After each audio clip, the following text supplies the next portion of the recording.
الحمد لله رب العالمين والصلاة والسلام على أشرف خلق الله وسيد المرسلين وعلى آله وصحبه أجمعين. رب اشرح لي صدري ويسر لي أمري واحلل عقدة من لساني يفقهوا قولي. اللهم انفعنا بما علمتنا وعلمنا ما ينفعنا وزدنا علما. اللهم لا سهل إلا ما جعلته سهلا وَأَنْتَ تَجْعَلُ الْحَزْنَ إِذَا شِئْتَ سَهْلًا آمین یا رب العالمین۔ کتاب ریاض الصالحین میں ہم جس باب کا مطالعہ کر رہے ہیں اس کا عنوان ہے الوالی العادل۔ ایک ایسا والی، ایک ایسا حاکم، ایک ایسا نگران، ایک ایسا عامل کہ جو عدل کرنے والا ہے۔ جیسے کہ ہمیں معلوم ہے کہ قرآن مجید نے خود اپنے نزول کے جو مقاصد بیان کیے ہیں ان میں سے ایک یہ بھی ہے۔ سورہ حدید میں فرمایا کہ ہم نے کتاب نازل کی اور پھر ہم نے میزان اتاری، اور اس کا مقصد کیا ہے؟ لیقوم الناس بالقسط، تاکہ لوگ عدل و قسط پر قائم ہو جائیں۔ جب بھی خیر کی بات ہوتی ہے اور خیر کی ہائرارکی بنائی جاتی ہے پرانے دور سے، یعنی وہ روایتیں کہ جو الہامی روایتیں کہلاتی ہیں اور وہ روایتیں کہ جو فلسفیانہ یا مابعد الطبیعی یا اخلاقی روایتیں کہلاتی ہیں، ان سب کا اس پر اتفاق ہے کہ جو سمم بونم ہے، جو سب سے بڑا خیر ہے، وہ عدل ہے، جسٹس۔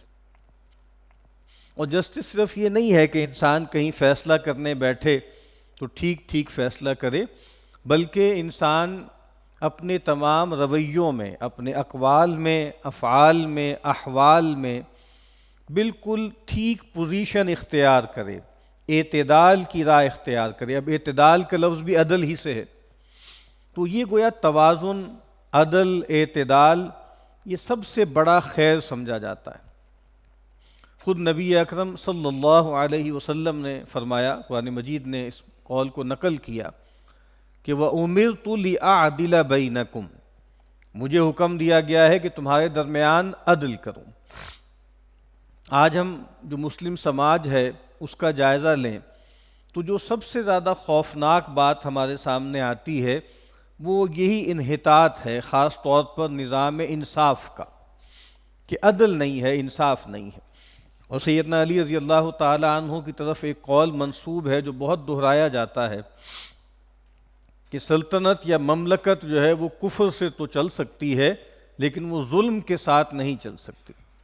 اور ہم جو مغربی اقوام ہیں، جو ان کو ہم ایڈمائر کرتے ہیں اور ان کی طرف ہم رشک کی نگاہوں سے دیکھتے ہیں، تو صحیح یا غلط ہمارا پرسیپشن یہ ہے کہ ان کے ہاں عدل ہے، اور ان کا سماج اور ان کی جو ریاست ہے اس میں ایک بڑی قدر عدل ہے جس پر وہ عامل ہے۔ تو اس لحاظ سے عدل ایک بہت اہم چیز ہے، اور خاص طور پر جو حکمران ہے اس کے لیے اس کی اہمیت بہت واضح ہے۔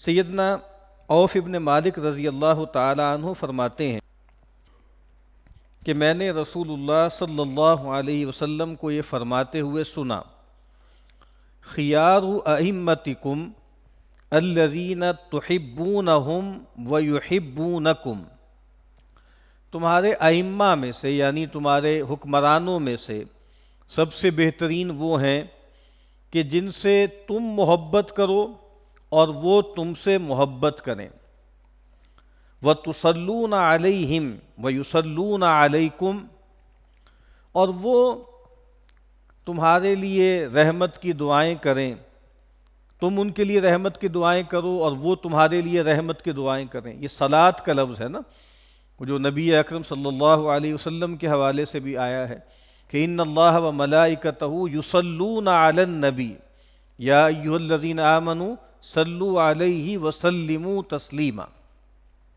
تو صلاۃ دعا کو کہتے ہیں، اور خاص طور پر رحمت کی دعا، اور خود قرآن مجید میں تمام اہل ایمان کے لیے بھی لفظ استعمال ہوا ہے، هو الذی یصلی علیکم وملائکتہ، وہ اللہ جو تم پر اپنی رحمتیں بھیجتا ہے اور اس کے فرشتے تمہارے لیے رحمتوں کی دعائیں کرتے ہیں۔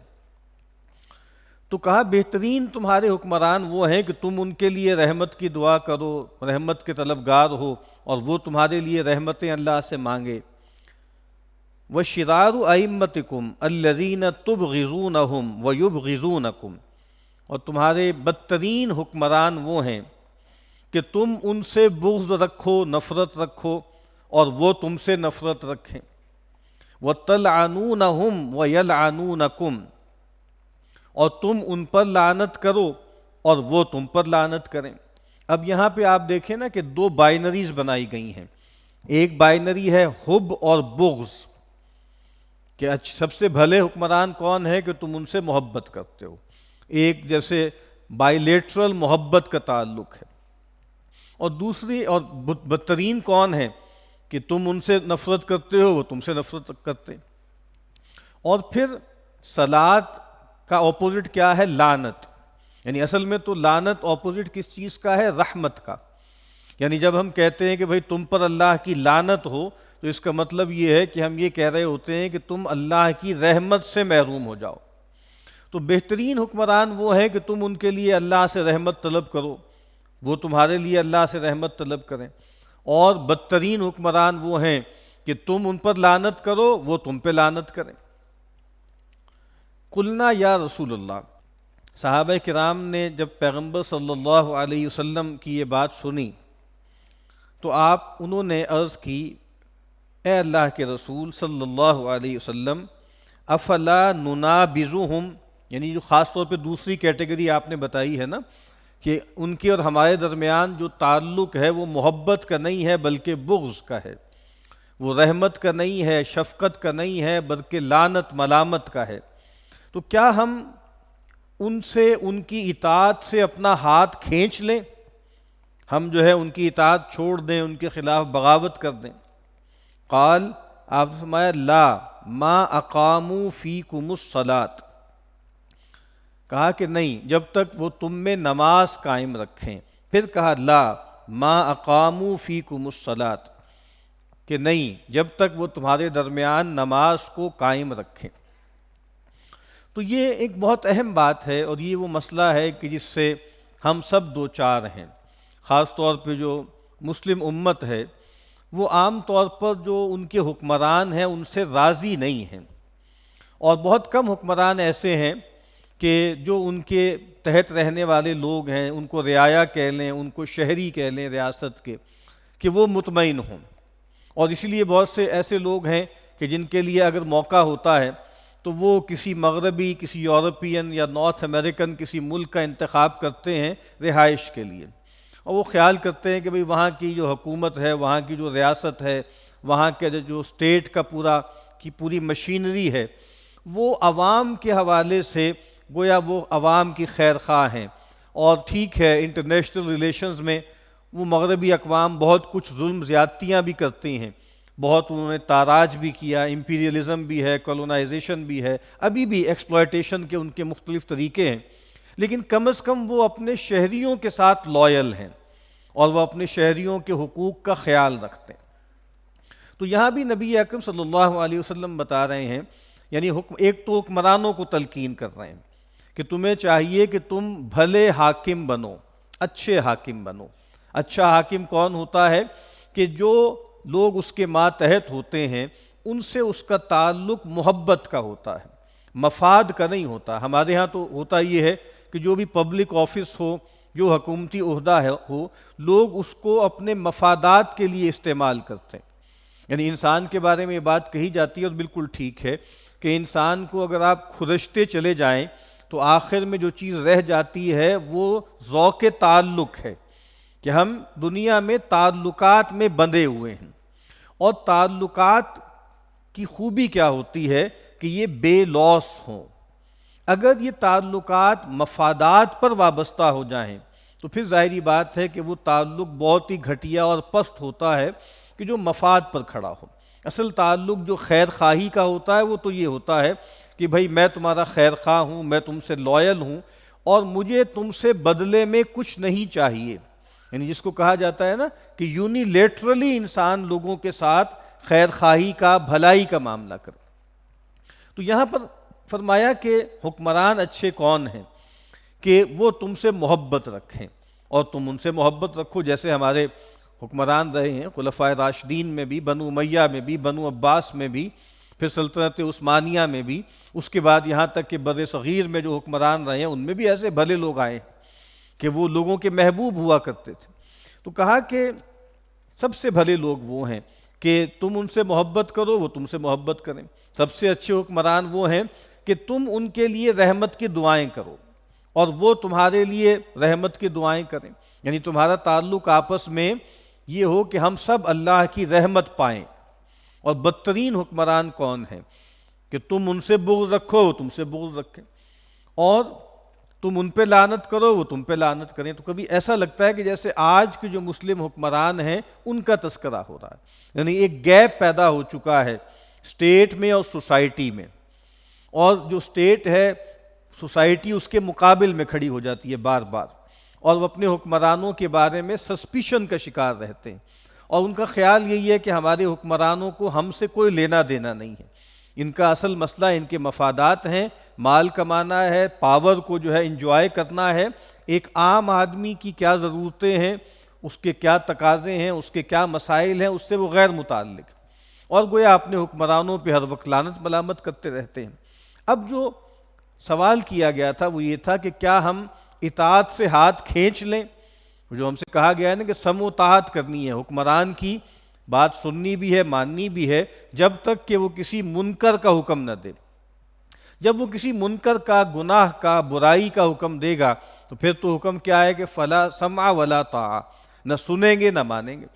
تو کہا کہ اگر ایسے برے حکمران آ جائیں کہ ہم ان پر لعنت کر رہے ہیں، وہ ہم پہ لعنت کر رہے ہیں، اور وہ ہم سے نفرت رکھتے ہیں، ہم ان سے نفرت رکھتے ہیں، تو کیا ہم ان کی اطاعت سے ہاتھ کھینچ لیں؟ تو کہا کہ نہیں، ما اقاموا فیکم الصلاۃ، جب تک وہ تمہارے درمیان نماز قائم رکھیں۔ یہاں ایجابی طور پر ایک بات کہی گئی ہے، اور سلبی طور پر کیا بات کہی کہ الا ان تروا کفرا بواحا عندکم فیہ من اللہ برہان، کب تمہیں ان سے بغاوت کرنی ہے، کب تم نے جو ہے ان کے خلاف کھڑے ہونا ہے، جب تم ان کے اندر کھلا کھلا کفر دیکھو جس کے بارے میں تمہارے پاس اللہ کی طرف سے واضح برہان ہو۔ تو اس حدیث میں بھی گویا جو مسلمان حکمران ہیں ان کو ہدایت دی جا رہی ہے کہ وہ خیار بنیں، وہ شرار نہ بنیں، بہترین لوگ بنیں، بدترین لوگ نہ بنیں۔ سیدنا ایاز ابن حمار رضی اللہ عنہ فرماتے ہیں کہ میں نے رسول اللہ صلی اللہ علیہ وسلم کو یہ فرماتے ہوئے سنا، اہل الجنتی ثلاثۃ، اہل جنت تین طرح کے لوگ ہیں، ذو سلطان مقسط، موفق، ایک ایسا شخص کہ جو اختیار رکھتا ہے، سلطان سلطے اور اختیار کو کہتے ہیں، اتھارٹی کو کہتے ہیں، ایک ایسا شخص جو اختیار رکھتا ہے، اتھارٹی رکھتا ہے، اور وہ کیا ہے، وہ مقسط ہے، عدل و قسط کرنے والا ہے، اور موفق ہے، اس کو اللہ کی طرف سے خیر کی توفیق دی گئی ہے۔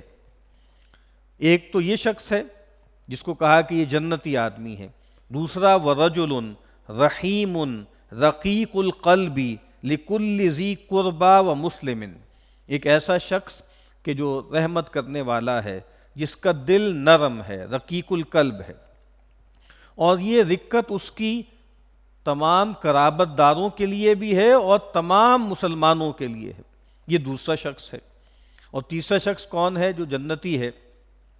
وعفیف متعفف ذو عیال، ایک ایسا شخص کہ جو عفت مآب ہے، جو اپنی آبرو کی حفاظت کرتا ہے، اور خاص طور پہ یہاں عفت کا مطلب ہے سوال سے بچنا، لوگوں کے آگے دامن سوال دراز نہیں کرتا، اور متعفف ہے، اور بہت کوشش کرتا ہے، اہتمام کرتا ہے کہ اس کو کسی کے آگے ہاتھ نہ پھیلانا پڑے، یعنی سوال کی ذلت سے آخری درجے تک بچتا ہے۔ ذو عیال، اور وہ بڑے کنبے والا بھی ہے، ایک ایسا شخص جو عیال دار ہے، جس کی فیملی ہے، بڑی فیملی ہے، اور اس کے باوجود وہ عفت مآبی سے کام لیتا ہے۔ عفت کا مطلب حرام سے بچنا بھی ہوتا ہے اور بلا ضرورت سوال کرنے سے بچنا بھی ہوتا ہے، یہاں یہ دوسری بات زیادہ مراد ہے۔ تو پہلی کیٹیگری کیا ہے؟ اور جب یہ کہا جاتا ہے اہل الجنت ثلاثۃ، اس کا مطلب یہ تھوڑی ہی ہے کہ بس یہی 3 اوصاف کے لوگ ہیں جو جنت میں جائیں گے۔ اہل جنت کے اوصاف بے تحاشا ہیں، اور جیسے کہ امام بہقی رحمہ اللہ نے تصنیف کی ہے نا، اللہ کے نبی نے فرمایا کہ ایمان کے 70 سے اوپر شعبے ہیں، اور سب سے جو اس کا آپ بنیادی شعبہ کیا ہے، وہ کیا ہے؟ لا الہ الا اللہ۔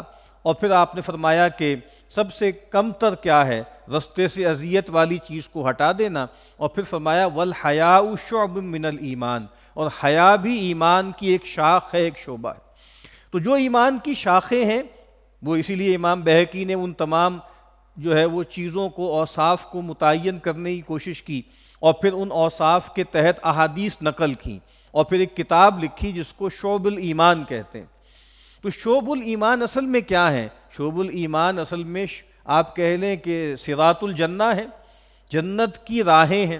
تو جنت میں جانے والے لوگ بھی بہت زیادہ ہیں، جنت میں لے جانے والے اوصاف بھی بہت زیادہ ہیں، لیکن ایک خاص موقع پر نبی اکرم صلی اللہ علیہ وسلم نے ان میں سے 3 اوصاف کا تذکرہ کیا۔ پہلا وصف وہ ہے جو اس باب سے متعلق ہے، اور وہ کیا ہے کہ وہ سلطان، وہ اختیار رکھنے والا شخص جو عدل و قسط کرتا ہے اور موفق ہے۔ یعنی ایک تو بات وہی ہو گئی کہ ایک ایسا حکمران جو عدل و قسط کرتا ہے اور جس کو اللہ کی طرف سے توفیق دے دی جائے۔ تو یہ بہت بڑی بات ہے، انسان جو بھی خیر کرتا ہے، جو بھی بھلائی کرتا ہے، توفیق بمعنی پوٹینشل تو ہر انسان کو حاصل ہے نیکی اور خیر کے لیے۔ اس کو کہا جاتا ہے کہ عمل سے پہلے ایز اے پوٹینشل، ایک وسعت، طاقت، استطاعت کے معنوں میں تو توفیق سب کو حاصل ہے، لیکن ایک توفیق وہ ہوتی ہے جو عمل کے وقت درکار ہے۔ اللہ کی طرف سے جب تک وہ میسر نہ ہو اس وقت تک انسان نیکی نہیں کر سکتا۔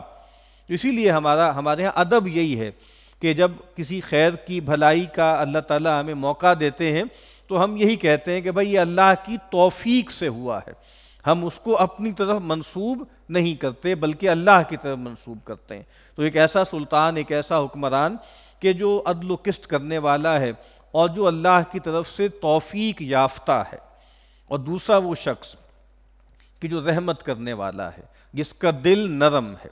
تو رقت قلبی بہت بڑا وصف ہے، اور سنگ دلی جو ہے وہ بہت بڑی آپ سمجھ لیں قرض ہے جو اللہ کی طرف سے ہوتی ہے۔ تو دل انسان کا نرم ہو، انسان رحمت کرنے والا ہو، اور قرابت داروں کے ساتھ بھی اور تمام مسلمانوں کے ساتھ۔ جو ذو القربہ جن کو کہا جاتا ہے ان میں وہ لوگ بھی آتے ہیں جو ہماری فیملی کے ہوتے ہیں، اور قرابت دار میں وہ لوگ بھی ہوتے ہیں جو ہمارے ارد گرد رہتے ہیں، یعنی جو لوگ آپ کے پڑوسی ہیں وہ بھی، ان کے ساتھ بھی قرابت ہے، قرب سے ہے نا۔ جن لوگوں کے ساتھ آپ آفس میں کام کرتے ہیں، کلیگز ہیں، وہ بھی قرابت دار ہیں۔ تو دیکھیں ایک تعلقات کا تانا بانا وہ ہوتا ہے جہاں کوئی آپ کی نسبت ہوتی ہے، کوئی خونی رشتہ ہے، کوئی کاروباری رشتہ ہے، کوئی تعلیمی رشتہ ہے، کوئی اقامت کا رشتہ ہے کہ جہاں آپ رہتے ہیں وہاں وہ لوگ رہتے ہیں۔ تو کہا ان کے ساتھ بھی رحمت اور رقت قلبی کا معاملہ کرنا، اور پھر عمومی طور پر تمام مسلمانوں کے ساتھ، چاہے وہ قریبی نہیں ہیں، اجانب ہیں، یعنی وہ آپ کی فیملی سے نہیں ہیں، وہ آپ کے ہم کار نہیں ہیں، وہ آپ کے ہم محلہ نہیں ہیں، وہ آپ کے ساتھ کہیں پڑھتے نہیں ہیں، کوئی بھی ان کے ساتھ ہمکاری کا تعلق نہیں ہے، لیکن تمام مسلمانوں کے ساتھ رحمت اور رقت کا معاملہ کرنا، یہ فرمایا کہ یہ بھی ایک اہل جنت میں سے ایک وصف ہے۔ اور تیسرا آپ نے فرمایا کہ ایک شخص کے جو عیال دار ہے اس کے باوجود وہ اپنی عفت کی حفاظت کرتا ہے۔ کیا مطلب؟ حرام نہیں کھاتا، یعنی ایک تو عفت کا مطلب کیا ہے؟ حرام سے بچتا ہے۔ جب انسان کی فیملی بڑی ہو، اس کی آمدنی کم ہو، تو پھر انسان رستے ڈھونڈتا ہے نا، رشوت کے یا اور انفیئر مینز کے۔ تو کہا کہ نہیں، وہ عفیف ہے، اور بہت تکلف کر کے، بہت محنت کر کے اپنے آپ کو حرام سے روکتا ہے۔ اور دوسری چیز کیا ہے کہ وہ سوال سے بھی روکتا ہے اپنے آپ کو، کوشش کرتا ہے کہ اپنی ضرورتیں جو ہے اپنی آمدنی ہی میں پوری کرے اور لوگوں کے آگے دامن سوال دراز نہ کرے۔ دعا ہے کہ اللہ تعالی ہمیں ان اوصاف کا حامل بننے کی توفیق عطا فرمائے۔